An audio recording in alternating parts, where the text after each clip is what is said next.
Good afternoon, participants. So this is 13th lecture in this series and 4th of mine.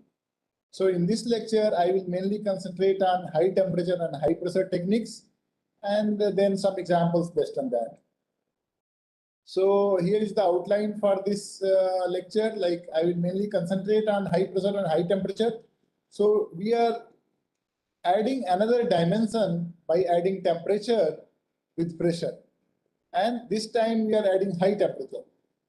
So I will try to convince you like why high pressure and high temperature studies are required, what are the pressure temperature range accessible nowadays, then hitting in large volume presses, then hitting in diamond anvil cells, and different methods of high temperature and high pressure methods in diamond anvil cells using resistive heating like internal and external, then laser heating. I will also delve some time on the temperature measurement part, and I will try to give some example if time permits. So I just want to give some additional information for last lecture regarding this pressure calibration. What I said, that R1, R2 ruby fluorescence lines and their shift with pressure as well as the change in their separation, this could be explained. Can you?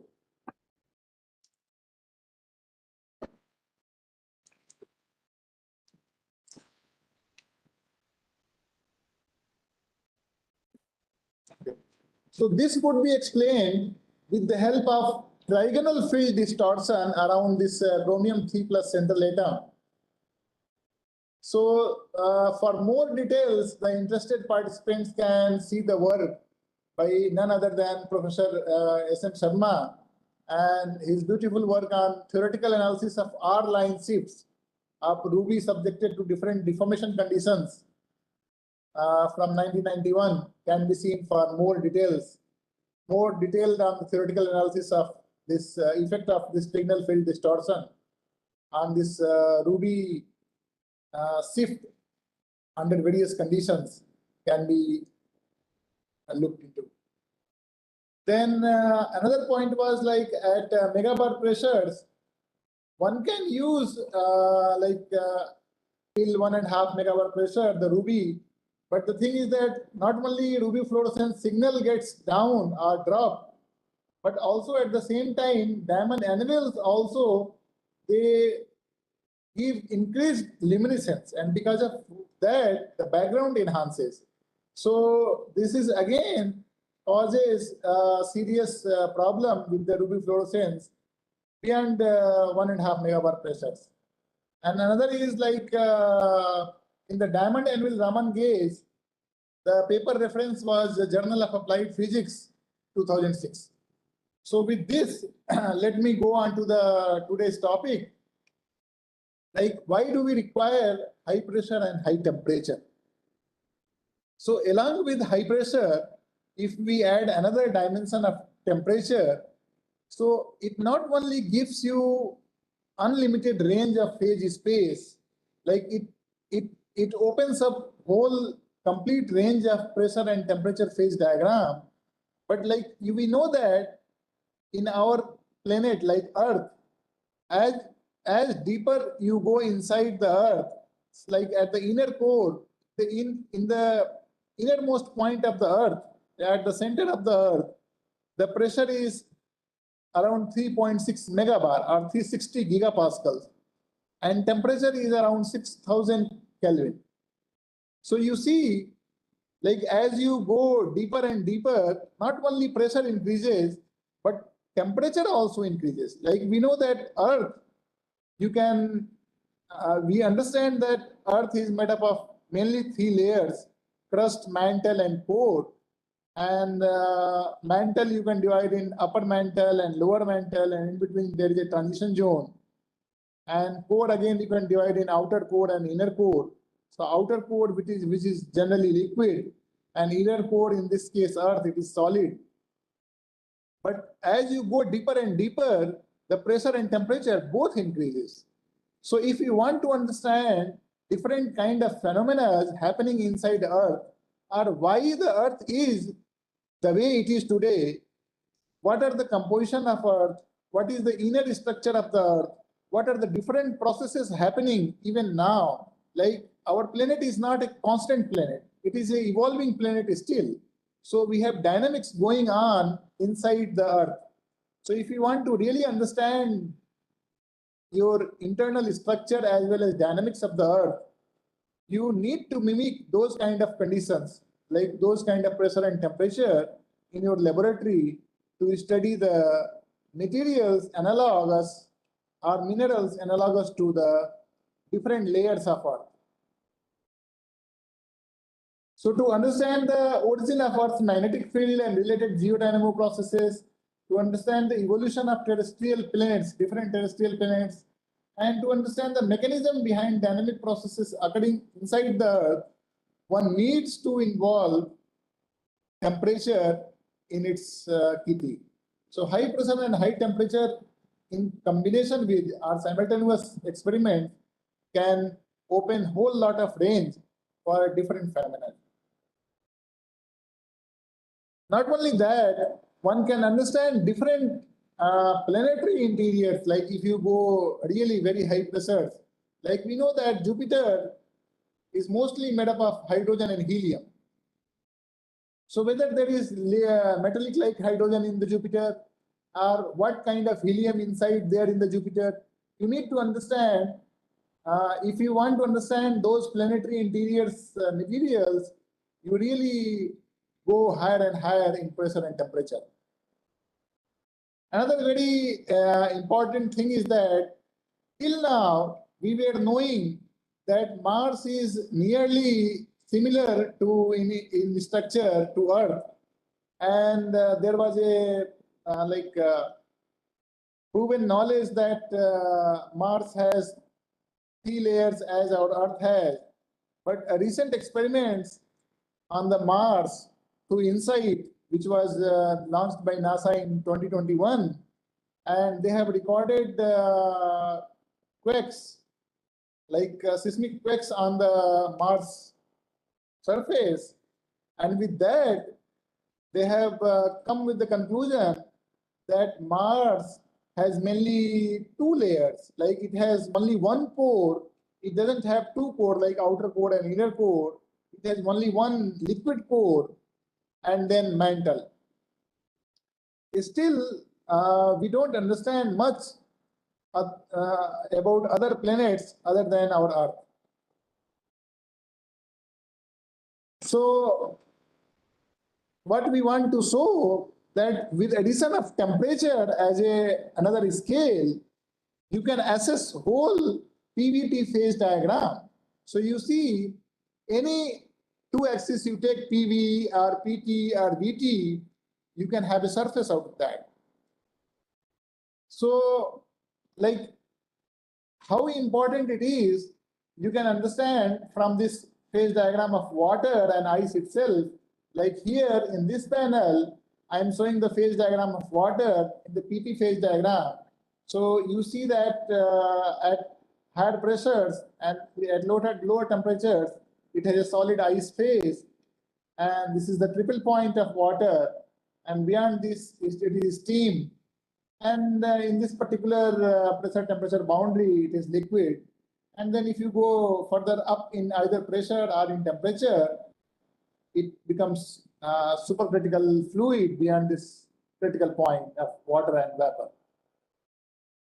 Now, if I zoom into this particular part of ice, and instead of like here, I am showing the pressure range only from very low pressures to atmosphere, even less than atmosphere.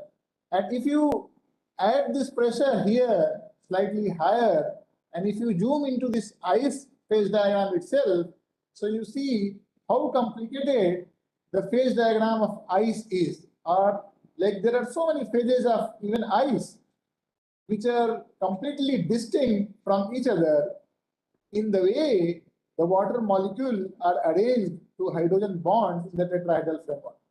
Like there are different ice phases. Like if you see in the range of even 100 GPa, the ice has almost 11 phases. And all these phases has different properties.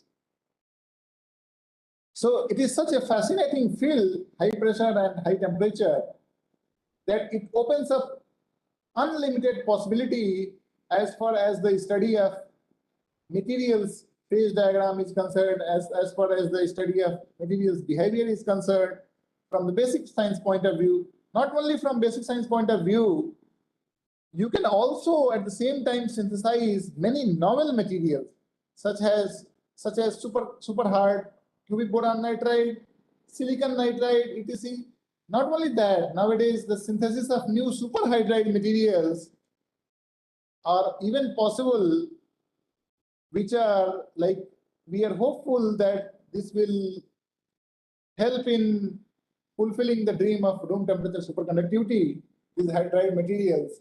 Because metallic hydrogen, which was supposed to be room temperature superconductor, it is still elusive. So in search of that, new superhydrides are materials for today, room temperature superconductors, which I will tell more in the next lecture. So with this pressure and temperature range, like with the increased temperature and increased pressure range, we have whole lot of different experimental techniques to achieve this kind of pressures as well as temperatures. Like if you see here at the bottom, we can only have we can bottom, like at the corner of this PT phase diagram, at the corner of this pad, we can have different large volume presses where we can go up to 20 GPa or 40 GPa, like different type of like KMA and DAKMA. These are Kawhi type of presses with which we can assess like 2000 Kelvin temperature, and at 2000 Kelvin temperature and pressure of the order of 40 GPa or somewhere kind of 60 GPa. But if you want to really go, like this one is the Earth's frame model, and this is geotherm for Jupiter, and this is geotherm for Earth. So if you want to really study these kind of things, so laser heated DAC, laser heating in DAC opens up completely new possibility where you not only can go up to 360 gigapascals, but at the same time, you can achieve temperatures of the order of 6000 Kelvin. So you can simulate the whole Earth like conditions.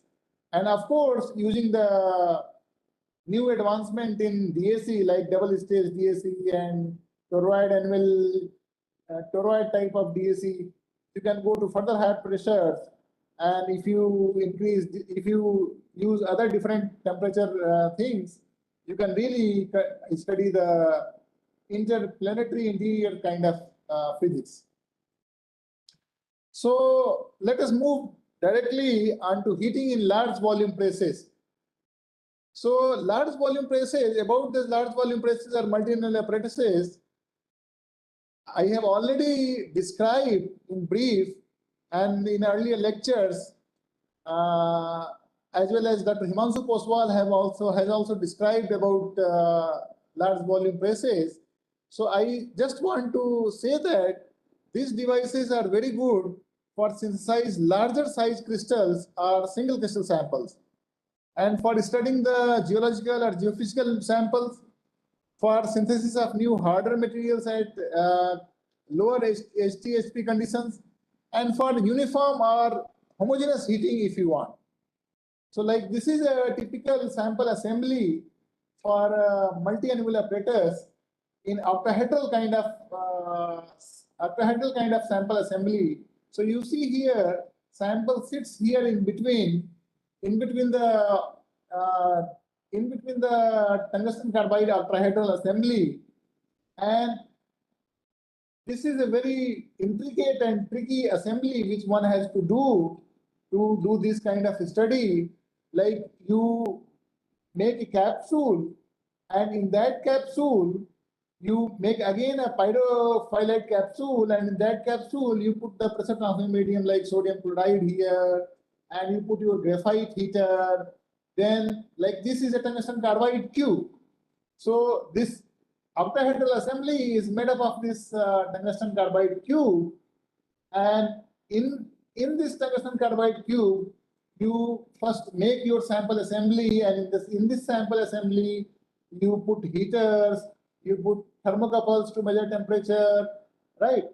So mostly in the multi-annual apprentices, you use graphite as a heater, and of course you give electrical connections to these graphite heaters. And this whole assembly you put again into the pressurizing force applying this multi-annual assembly, and you apply force using your racks. And here, this is another assembly of sample assembly with different kind of sample geometry. Like you see, this is a toroid anvil. This is a special anvil which I have told you already.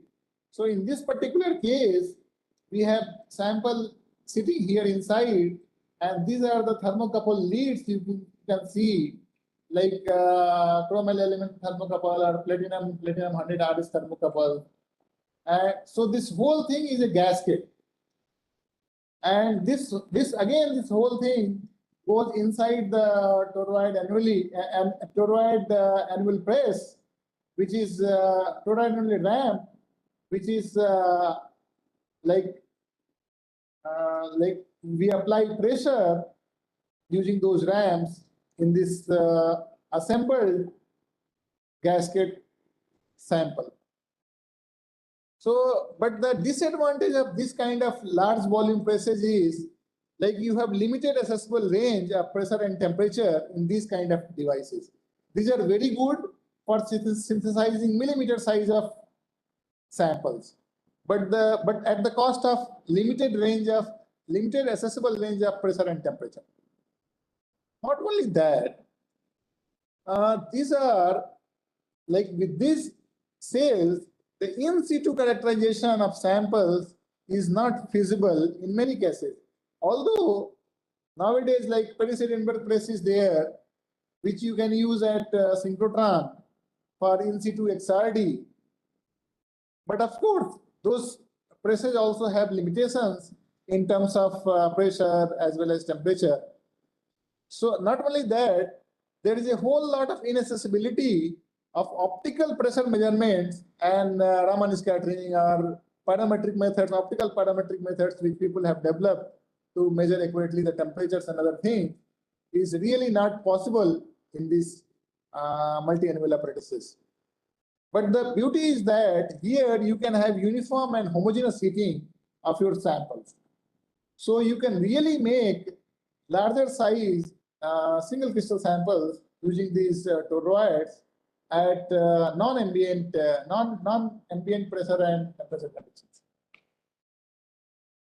So with this, we go into the heating in diamond anvil cells. So to overcome those things, we want to use, or we want to marry the technology of diamond anvil cell for applying the pressure, and we want to, at the same time, we want to increase the temperature. So how do you increase the temperature?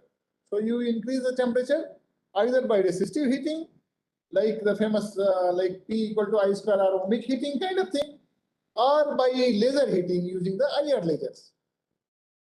So in the resistive heating, there can be two kinds of resistive heatings. One is called internal resistive heating, and another is called external resistive heating, depending on the way these resistive elements are being put inside in the DAC. So in the internal resistive heating, electrical current I is used to heat a sample inside DAC, and only electroconducting samples can be heated using the internal resistive heating. And like, you have to make electrical leads, arrangement for electrical leads to connect the metallic samples. So here, cell body part etc remains at room temperature. Only sample is heated in case of internal resistive heating. That is the advantage of internal resistive heating. While in case of external resistive heating, whole DAC assembly is heated. So here in case of externally resistive heating, heating is nearly more uniform than the internal thing. Because in the external, whole DAC is being heated, so one has to take care of graphitization of diamond, which I earlier also mentioned that diamond is not a stable phase. Diamond is a metastable, energetically metastable phase. So as soon as you increase the temperature beyond 600 Kelvin or 800 Kelvin, it graphitizes, it starts graphitizing. So you have to take care of a special environment. Like you have to heat it either in the inert environment or in the vacuum. Not only that, because you are heating the whole cell body also, so there will be movement of cell body parts. There can be rapid creep deformation of materials, welding of gasket to the anvil etc. can also happen. So in internal resistive heating, this is a typical cartoon showing iron metal wire, thin wire, and this is silica glass used as a PT pressure medium. And you see that there is this gasket which has been like in two parts. So it is called a composite gasket technology. What we do here, like you make a thin 301 SS gasket disc, 2 discs. So what you do actually, you take 2 discs and you apply MgO disc in between these 2 metallic gaskets to insulate them from each other. And this insulation disc is generally either use magnesium oxide disc or sometimes alumina also Al2O3. And this has to be very, very precise and thin, like 50 micron. Otherwise, there could be problem of like these 2 gaskets may slide on each other and they can break. So you have to make this composite gasket assembly beforehand. And then of course, you have to have your electrical leads up to this sample chamber. And in sample chamber, you have this iron wire. And iron wire and this electrical leads, they make mechanical connection with that when you put the one anvil on top of each other and apply the pressure. And then you apply current source here, this electrical lead. So this causes internal heating of this iron wire with sandwich gasket technology. So earlier, people have studied this iron PT phase diagram in early days using this kind of assembly. So in this case, you have to have this develop composite gasket technology, and of course, you can only study metallic wire samples. So like here, we are the one is using iron or tungsten wire of nearly 25 micron diameter.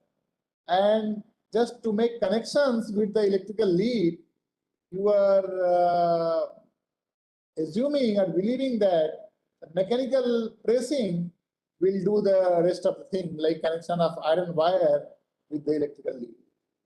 Many a times, you have chances of failure, like your electrical leads may not get connected, or when they connected, it can break or it can cut. So like in this kind of experiments where you are involving pressure and temperature both, lot of work is involved and there is more and more chances of failure of experiments. So temperature can be measured either by a thermocouple, which you place very close to the gasket, or by measuring the emission spectra of black body radiation. Like whenever something is being heated, it gives an emission spectra, and you measure that emission spectra. That is called spectroradiometry. So by measuring the emission spectra from the hot object, and then you do the fitting of this black body radiation, And then with that, one can determine the temperature. Like here in this case, this dash line shows the fitting of the obtained emission spectra. So pressure here is measured with a ruby chip placed in the cold part of the sample chamber. So what do I mean by the cold part? Like you see here, the heating is only done on the wire with the electrical heating. And here is your sample chamber. So you place a ruby in one of the corner. So here we assume that temperature is not increasing. So that's why you called it, you place the ruby in the cold part of the sample chamber. So you can determine the pressure using the ruby chip and temperature by either measuring the emission spectra or by just putting a thermocouple very close to the gasket. So these are the studies, initial studies by Randy Boehler, who is a champion in the high temperature like laser heating methods. But the limitation about this technique is that you need to have electroconductive samples, like only metallic samples can be studied using this technique. And not only that, there can be large temperature gradients because you are heating with the I square R, Bi. And not only that, because this is 25 micron thick wire, while heating, there can be more temperature inhomogeneity in this wire standing from one end of sample chamber to other end of sample chamber. So using this method, Boehler have determined the PVT phase diagram of iron in the early days. You can see here, like iron transforms from alpha phase to epsilon phase beyond this even 12 GPa around. And if you increase the temperature, it can transform at even lower pressures. And like if you, the temperature goes into the delta phase, and if you increase higher temperature, further higher temperature, it melts. So why study of iron is important? Because we still want to constrain the Earth's interior. And we know that Earth's core, mostly the inner core and outer core, consists mostly the iron. Of course, it is not only the iron, there are many other things which people are still looking for, like what is the correct composition of interior of the Earth or inner core of the Earth as well as outer core. So now let us move on to the external resistive heating. Like in external resistive heating, what you do, you place the whole DAC. Like there can be two kinds of external resistive heating. One is like you place the whole DAC as a complete thing in a furnace, and you start heating the furnace, start increasing the temperature. So this, although this gives a uniform temperature field, like this is one particular kind of diamond cell. I'm sure that Himanshu might have told you about this. This is called a Merrill-Bassett cell. And this is a very like triangular cell, important cell for studying not only samples under high pressure and high temperature, but this is very useful to study single crystals under high pressure, because you can mount this small cell, cute cell, on the goniometer, and you can do all kind of theta, phi, and omega rotation, and you can record single crystal data, whole lot of angular range. So here, you see here that room temp, in this kind of heatings, like in external resistive heating, generally room temperature DAC is diamond annual cells that does not work at high temperature, as usual materials rapidly loses their strength at high temperature. And because of that, there will be mismatch. So coefficient of thermal expansion of different components of the cell mismatch actually. So with this in mind, one has to really have the choice of particular type of component of the different, particular type of different component of high temperature cells. Like only a small clamped cell can be used for this kind of external resistive heating. And of course, in these cases, optical measurements are not possible. And another requirement is that you have to use the vacuum furnace with optical window if you want to have the optical measurements in this kind of cells with external resistivity. Here, in these cells, we generally use heat-treated parts after final machining. Like after finally machining the components of this mechanical components of the cell, you heat treat those, and then cell body temperature and sample temperature difference in this kind of cells are not more than 10 Kelvin. So these kind of cells are really very good up to 15 GPa and like less than 1000 Kelvin, where you can do external heating in a furnace, vacuum furnace kind of thing. So you see here, these are the different parts of the metal based cell. So like this is of course the diamond anvil, and these are the set screws, like these are the set screws. This is the gasket material. So generally, in this case also you prefer rhenium as a gasket material. And this is a top triangle and this is bottom triangle here. And this is a pressure application board. So you get pressure application board of, in particular, UDMET 700 material. This is also kind of steel, which has thermal expansion very close to this cell body part. And cell body is made up of conal 718. So one has to really take care, like the different components of the cell, they does not differ much in their coefficient of thermal expansion. Otherwise, during heating at high pressure could be a problem. So this kind of heating has limitation. So another kind of heating, like this here, I am showing what this is again a furnace where we have inside a cell, and we can record even X-ray diffraction using this cell and with this furnace in the vacuum. Another kind of external heating is heating the cavity just around the diamond anvil.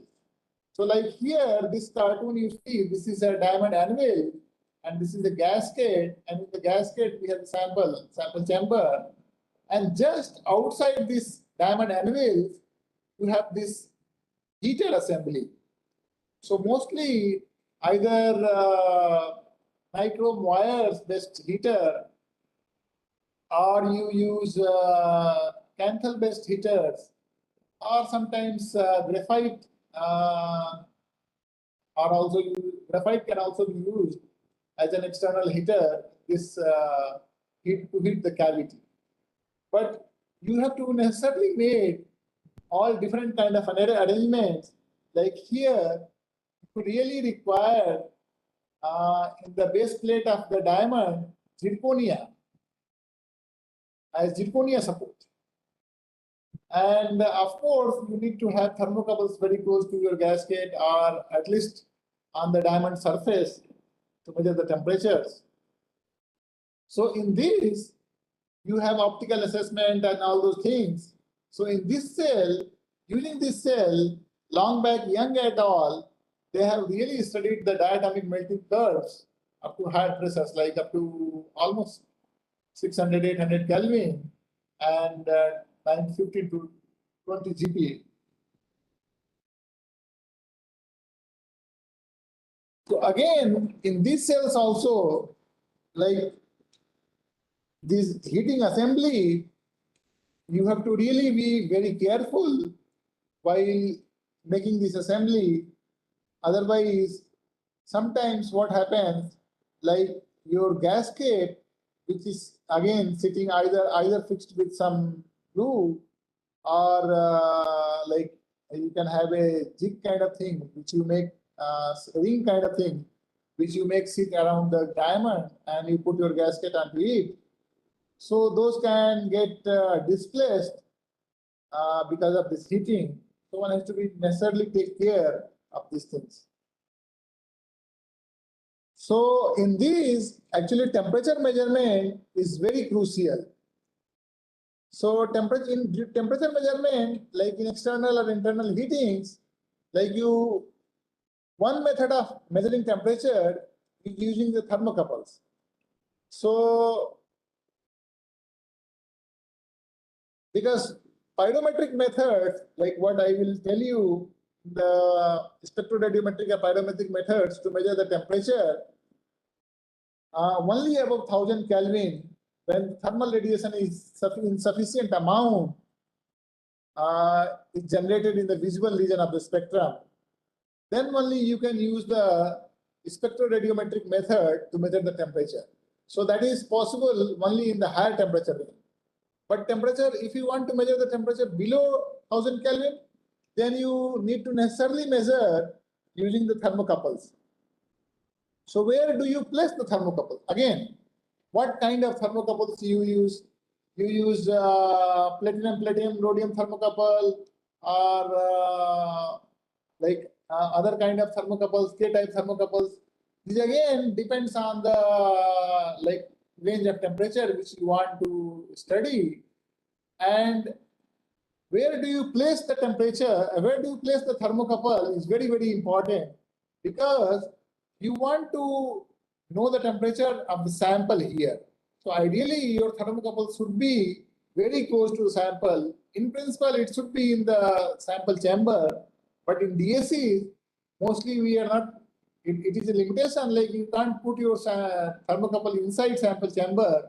So you either put on the gasket very close to the gasket, or you put your thermocouple on the diamond edge, because diamond is a very good conductor of heat.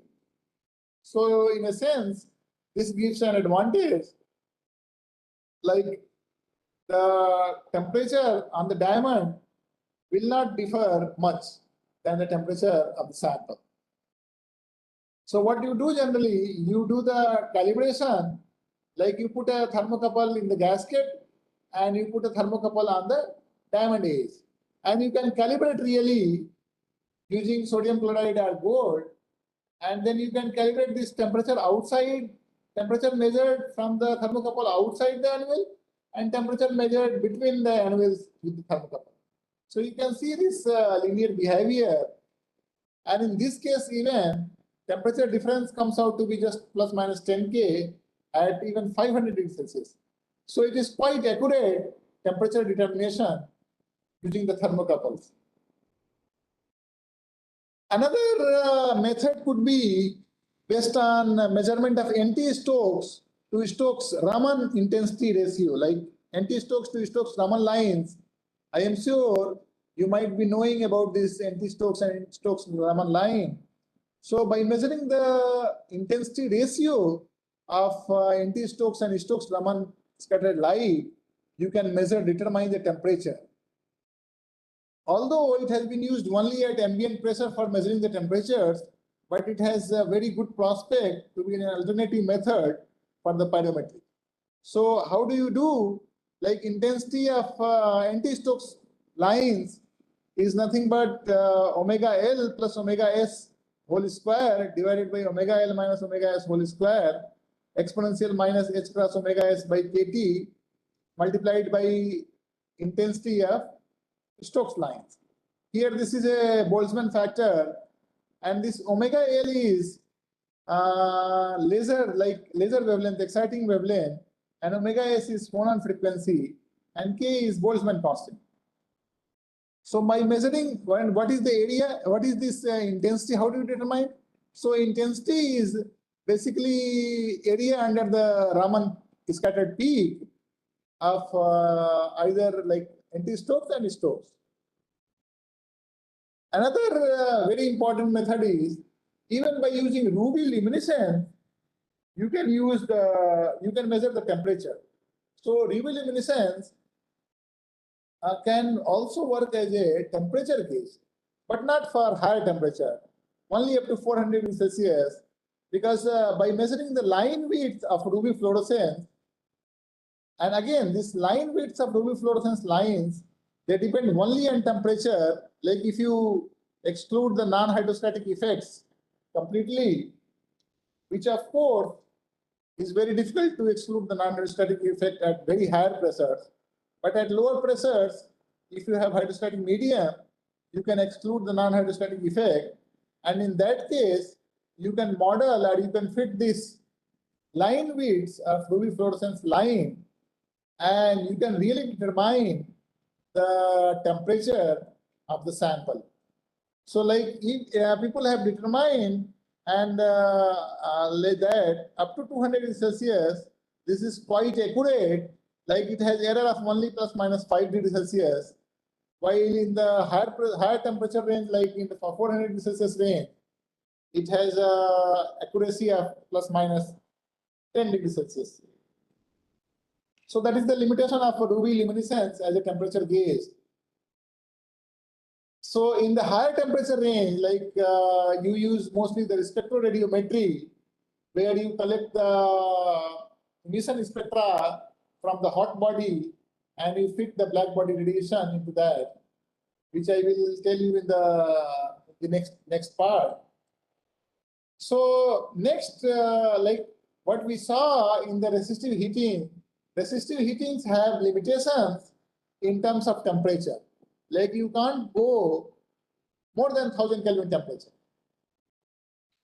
So necessarily, if you want to go to the higher temperatures, like in higher than 1000 Kelvin, 1500 Kelvin, or 2000 or 5000 Kelvin, you have to have another method of heating, and that is called laser heating.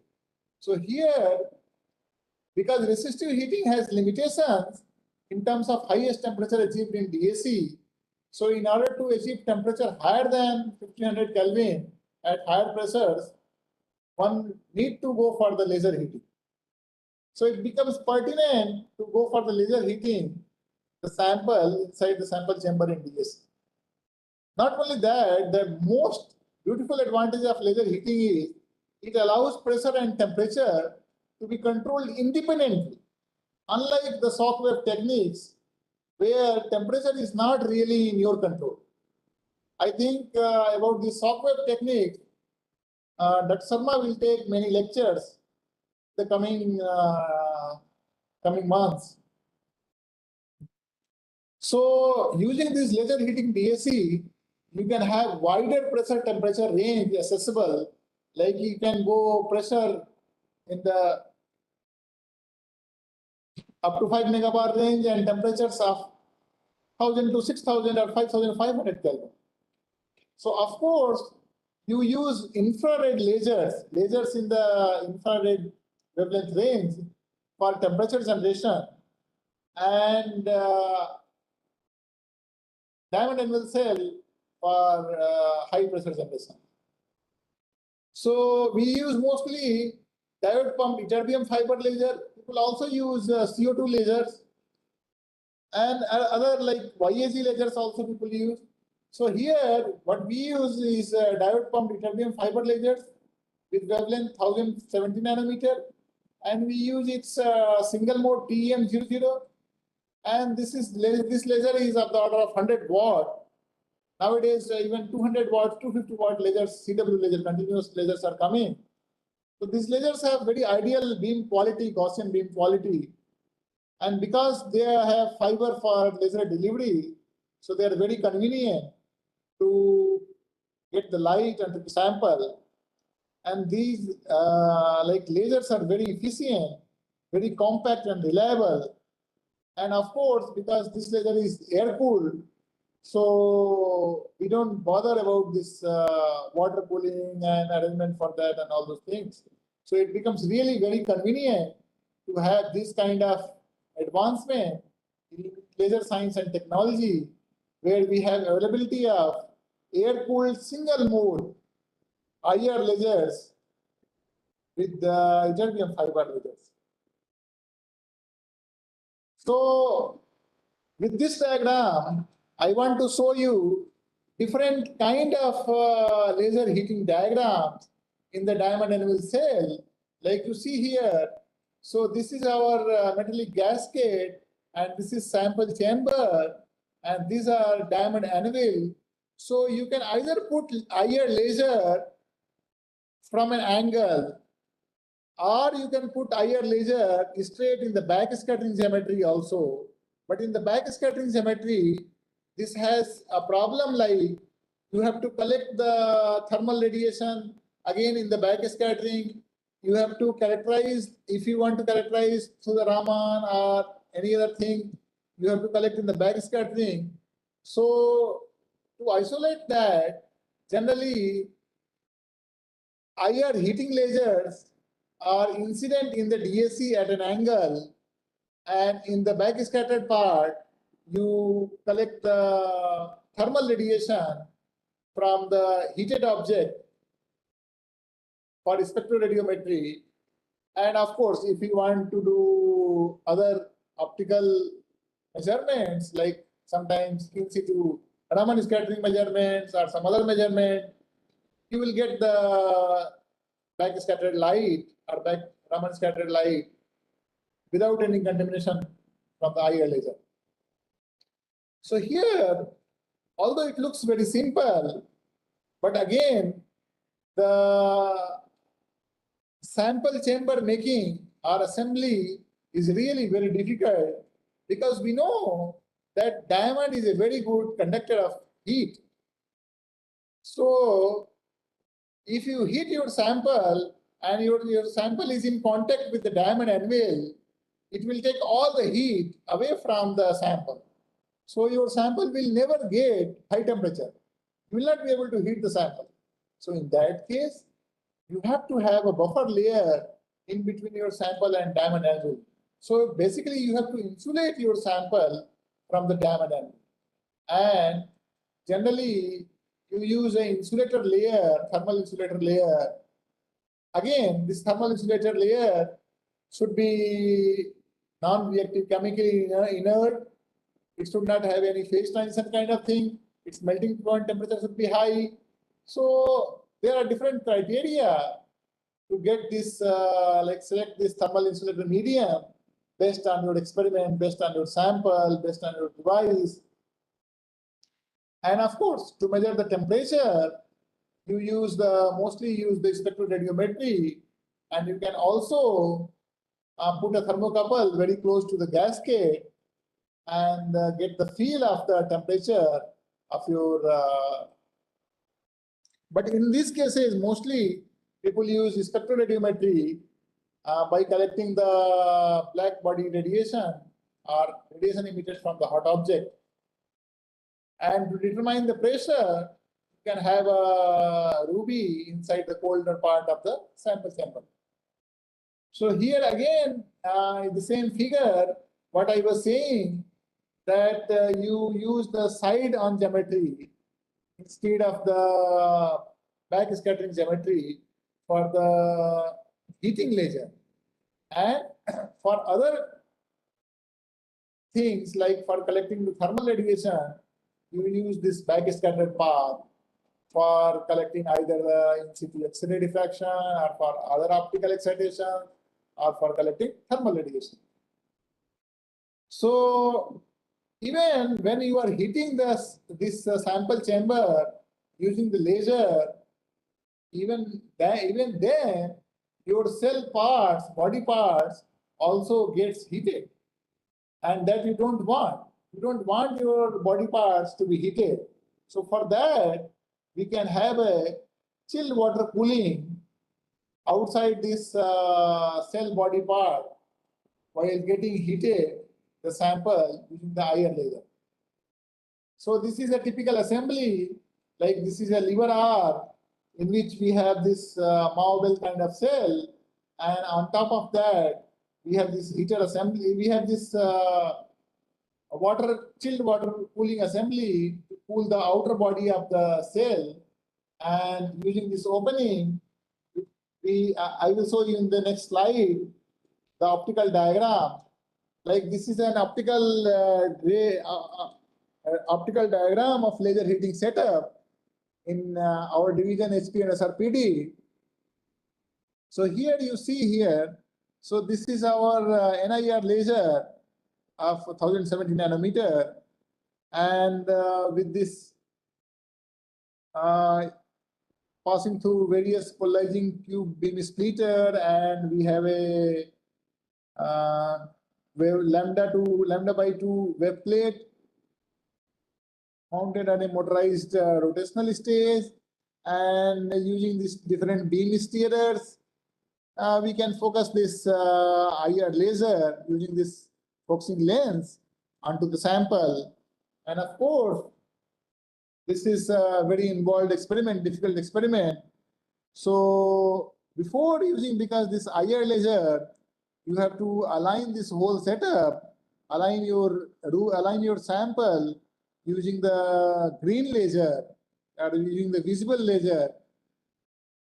Like this is a green diode pumped solid state laser. You can also at the same time do the Raman scattered, collect the Raman scattered light using this green DPSS laser. And in the backscattering path, you collect the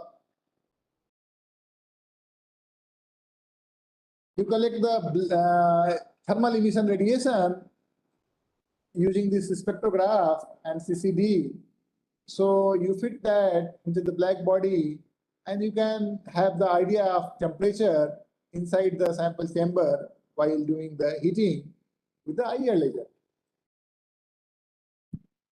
So this is a physical setup, like high temperature, high pressure setup, which we use quite often for in SPS RPD PRC to do high temperature, high pressure sample synthesis and studies under high pressure. Like you can see here, this is an objective, and this is my power cell sitting here, and the fiber laser, this is the IR laser, and this is again a helium neon laser for alignment. And this side we have another laser, 532 beam laser, and these are again spectrometer for collecting the thermal radiation directly from the heated object. And this whole thing you do remotely, all these things.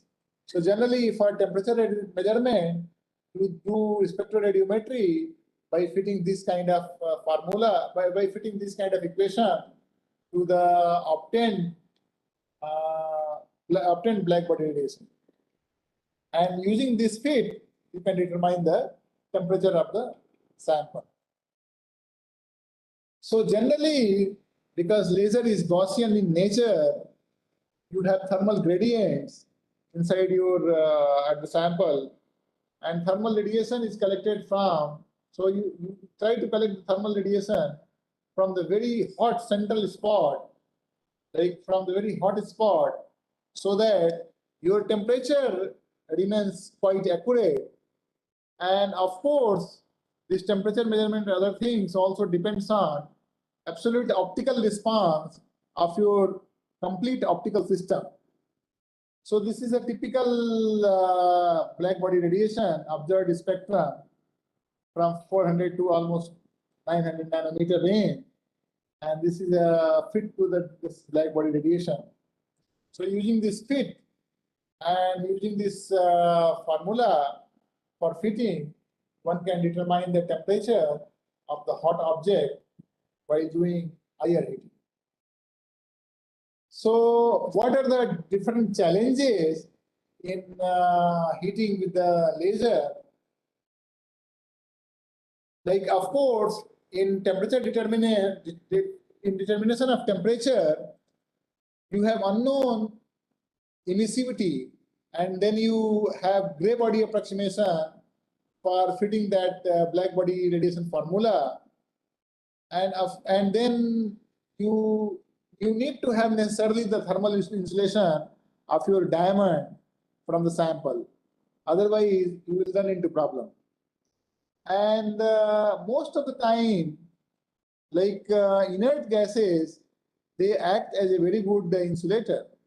So if possible, people try to load argon, neon, or helium, and these things as I told you, can be loaded like inert gases, can be loaded by two methods, either by cryogenic loading or by compressed gas loading in the gas loader. So this is a typical setup for cryogenic loading this cell. So this is a cryogenic container, and these are the viewing port, and this is a tubing for putting the liquefied, for putting the gas like inert gas.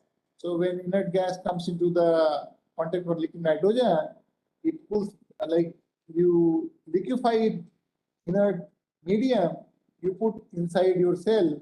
So you put this whole cell inside this cryogenic body, and once you are satisfied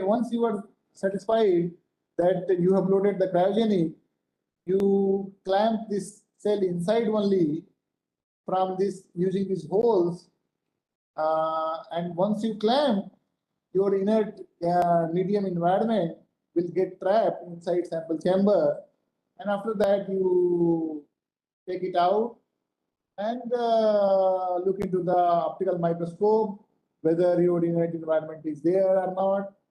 And if it is there, then you need to go for the alignment of the sample, like to go for the experiments like high pressure anti. If you want to heat it, then you have to align your sample stage, sample with respect to laser, many other things. So these were the methods by which you can go for very high temperature as well as very high pressures. So there are different kind of applications of laser heating inside DAC. So there are different applications of high temperature and high pressure. Like using this laser heated DAC, you can really determine the melting curve of elemental metals and compounds. Why melting curves are important, I will tell you in a moment. You can really determine, you can really synthesize novel and super hard materials. You can synthesize novel semiconducting materials which are not stable at ambient conditions. You can really synthesize counterintuitive alkali halides or compounds, or you can really synthesize superconducting higher hydride compounds for room temperature superconducting. So I will give a few examples in detail, like here for determination of melting curve. So what is melting? Should we start here? Maybe from here onwards, I will go give a glimpse of these 2 or 3 applications in the next lecture, and then I will talk about the high pressure and low temperature part, and like superhydride and like transport measurement and other things in the next lecture. Because now we are already 5 o'clock.